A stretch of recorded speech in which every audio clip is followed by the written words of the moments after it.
ನಮಸ್ತೆ ಸ್ನೇಹಿತರೆ, ಇವತ್ತು ನಾವು 10ನೇ ತರಗತಿಯ ಕನ್ನಡ ಪುಸ್ತಕದಲ್ಲಿ ಪದ್ಯ ಭಾಗದಲ್ಲಿರುವಂತಹ 4ನೇ ಪದ್ಯವನ್ನು ಅದರ ಸಾರಾಂಶವನ್ನು ತಿಳ್ಕೊಳ್ಳುವ ಸ್ನೇಹಿತರೆ. ಚಲ ಮನೆ ಮೆರೆವಂ, ಚಲ ಮನೆ ಮೆರೆವಂ ಎನ್ನುವಂತಹ ಪದ್ಯದ ಕವಿ ರನ್ನ. ಮಹಾಕವಿ ರನ್ನ ಅವರ ಪರಿಚಯವನ್ನು ಮಾಡಿಕೊಳ್ಳುವ. ಇವರು ಕ್ರಿಸ್ತಶಕ ಸುಮಾರು 949ರಲ್ಲಿ ಅಂದರೆ 10ನೇ ಶತಮಾನದಲ್ಲಿ ಬಾಗಲಕೋಟೆ ಜಿಲ್ಲೆಯ ಮುದುವಳಲು, ಈಗಿನ ಮುಧೋಳ ಎಂಬ ಗ್ರಾಮದಲ್ಲಿ ಜನಿಸಿದರು. ಇವರ ತಂದೆ ಜಿನವಲ್ಲಭ, ತಾಯಿ ಅಬ್ಬಲಬ್ಬೆ. ಇವರು ಚಾಲುಕ್ಯ ದೊರೆಯಾದ ತೈಲಪನ ಆಸ್ಥಾನದಲ್ಲಿದ್ದನು. ಇವನು ಸಾಹಸ ಭೀಮ ವಿಜಯಂ, ಅಜಿತ ತೀರ್ಥಂಕರ ಪುರಾಣ ತಿಲಕಂ, ಪರಶುರಾಮ ಚರಿತಂ, ಚಕ್ರೇಶ್ವರ ಚರಿತಂ ಎಂಬ ಕಾವ್ಯಗಳನ್ನು ಬರೆದಿದ್ದಾರೆ. ರತ್ನಕಂದ ಎಂಬ ನಿಘಂಟನ್ನು ಬರೆದಿರುವುದಾಗಿ ತಿಳಿದುಬರುತ್ತದೆ. ಇವನಿಗೆ ತೈಲಪನು ಕವಿಚಕ್ರವರ್ತಿ ಎನ್ನುವ ಬಿರುದನ್ನು ಕೊಟ್ಟರು. ಇವರು ಕನ್ನಡದ ರತ್ನತ್ರಯರಲ್ಲಿ ಒಬ್ಬರೆನಿಸಿದ್ದಾರೆ. ಚಲಮನೆ ಮೆರೆವಂ ಎನ್ನುವ ಈ ಪದ್ಯಭಾಗವನ್ನು ಮಹಾಕವಿ ರನ್ನರ ಸಾಹಸ ಭೀಮ ವಿಜಯಂ ಎಂಬ ಮಹಾಕಾವ್ಯದಿಂದ ಆರಿಸಿಕೊಳ್ಳಲಾಗಿದೆ. ಚಲಮನೆ ಮೆರೆವಂ ಪದ್ಯದ ಆಶಯ: ಪಂಪ ಕವಿಯ ನಂತರ ಕಾಣಬರುವ ಶಕ್ತಿಕವಿ ರನ್ನ. ಈತನ ಸಾಹಸ ಭೀಮ ವಿಜಯಂ ಕಾವ್ಯವು ಸಿಂಹಾವಲೋಕನ ಕ್ರಮದಲ್ಲಿರುವ ಶ್ರೇಷ್ಠ ಕಾವ್ಯ. ಯುದ್ಧದ ಪರಿಣಾಮ ಯಾವಾಗಲೂ ಆಗಿದ್ದರೂ ಅದರ ಪರಿಣಾಮವನ್ನು ಎಲ್ಲರೂ ಅನುಭವಿಸಬೇಕಾಗುತ್ತದೆ. ಆದರೆ ರನ್ನ ಚಿತ್ರಿಸಿರುವ ದುರ್ಯೋಧನ ಛಲವನ್ನೇ ಮುಖ್ಯ ಗುಣವಾಗುಳ್ಳವನು. ಭೀಷ್ಮರ ಎದುರಿನಲ್ಲಿಯೇ ಸಂಧಿಗೆ ಒಪ್ಪದ, ಯುದ್ಧ ಮಾಡಿಯೇ ತೀರಬೇಕೆಂಬ ಅವನ ಛಲ ಅವನ ಸ್ವಭಾವಕ್ಕೆ ತಕ್ಕನಾಗಿ ವ್ಯಕ್ತಗೊಂಡಿರುವುದನ್ನು ಇಲ್ಲಿ ಕಾಣಬಹುದಾಗಿದೆ. ಇನ್ನು ಚಲಮನೆ ಮೆರೆವಂ ಪದ್ಯದ ಸಾರಾಂಶವನ್ನು ತಿಳಿತಾ ಹೋಗುವ ಸ್ನೇಹಿತರೆ. ಕುರುಕ್ಷೇತ್ರ ಯುದ್ಧದಲ್ಲಿ ತನ್ನ 11 ಅಕ್ಷೋಣಿ ಸೇನೆ, ದ್ರೋಣ, ಕರ್ಣ ಸಹೋದರರು ಎಲ್ಲರನ್ನೂ ಕಳೆದುಕೊಂಡು ದುರ್ಯೋಧನನು ಏಕಾಂಗಿಯಾಗುತ್ತಾನೆ.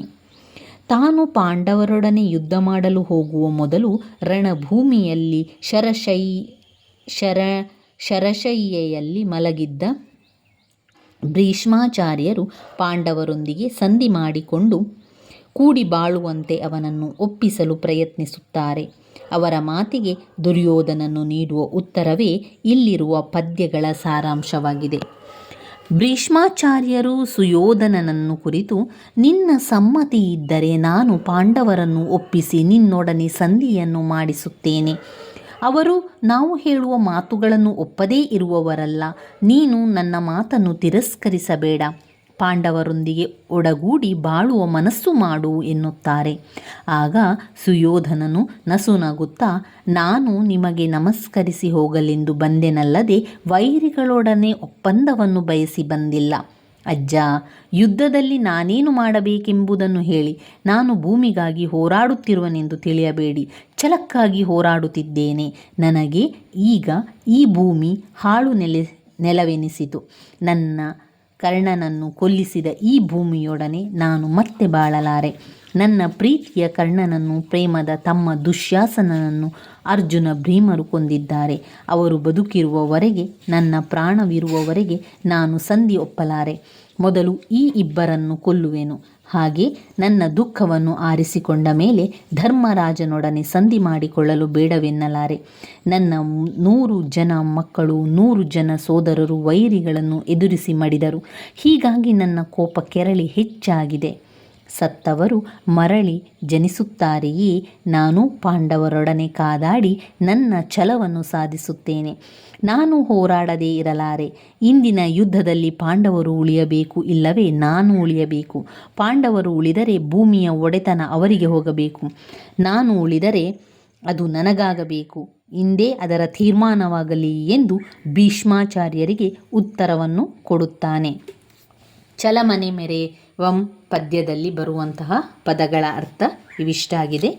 ಇನ್ನು ಇದರಲ್ಲಿ 1 ಅಂಕದ ಪ್ರಶ್ನೆ, 2 ಅಂಕದ ಪ್ರಶ್ನೆ, ಸಂದರ್ಭ ಸ್ವಾರಸ್ಯದ ಪ್ರಶ್ನೆ ಅವೆಲ್ಲವನ್ನು ಕೂಡ ನಾವು ನೋಡ್ತಾ ಹೋಗ್ಬೋದು ಸ್ನೇಹಿತರೆ.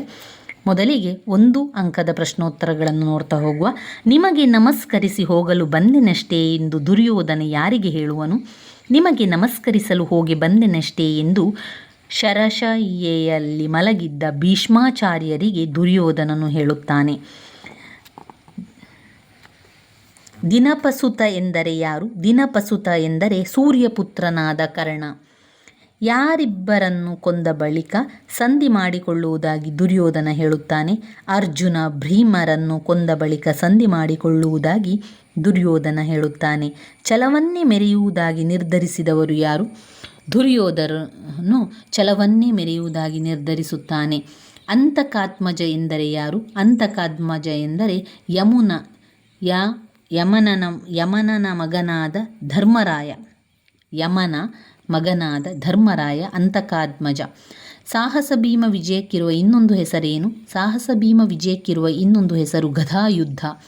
ದುರ್ಯೋಧನನು ರಣರಂಗಕ್ಕೆ ಯಾರ ಸಲಹೆಯನ್ನು ಪಡೆಯಲು ಬರುತ್ತಾನೆ? ದುರ್ಯೋಧನನು ರಣರಂಗಕ್ಕೆ ಭೀಷ್ಮನ ಸಲಹೆಯನ್ನು ಪಡೆಯಲು ಬರುತ್ತಾನೆ. ದುರ್ಯೋಧನನು ತಾನು ಹೋರಾಡುತ್ತಿರುವುದು ಏಕೆ ಎಂದು ಭೀಷ್ಮನಿಗೆ ಹೇಳುತ್ತಾನೆ? ದುರ್ಯೋಧನನು ನಾನು ಹೋರಾಡುತ್ತಿರುವುದು ಛಲಕ್ಕಾಗಿ ಎಂದು ಭೀಷ್ಮನಿಗೆ ಹೇಳುತ್ತಾನೆ.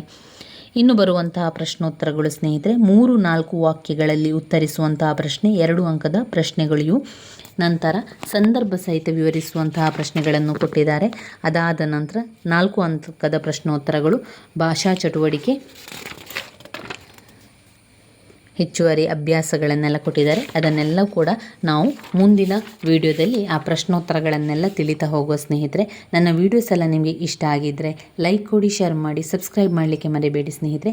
ಹಾಗೆ ನಿಮಗೆ ಇನ್ನಷ್ಟು ಈ 10ನೇ ತರಗತಿಯ ಕನ್ನಡದ ಪುಸ್ತಕದಲ್ಲಿ ಬೇಕಾಗುವಂತಹ ಮುಖ್ಯವಾದ ಪ್ರಶ್ನೆಗಳಿರ್ಬೋದು, ಅಥವಾ ನಿಮಗೆ ಯಾವುದು ಅಗತ್ಯವಂತ ಅನಿಸ್ತದ ಅದನ್ನು ಕಮೆಂಟ್ ಮೂಲಕ ತಿಳಿಸಿ. ನಾನು ಸಾಧ್ಯ ಆದರೆ ಖಂಡಿತವಾಗಿಯೂ ಅದನ್ನು ವಿವರಿಸಲಿಕ್ಕೆ ಪ್ರಯತ್ನಿಸ್ತೇನೆ ಸ್ನೇಹಿತರೆ. ಧನ್ಯವಾದಗಳು.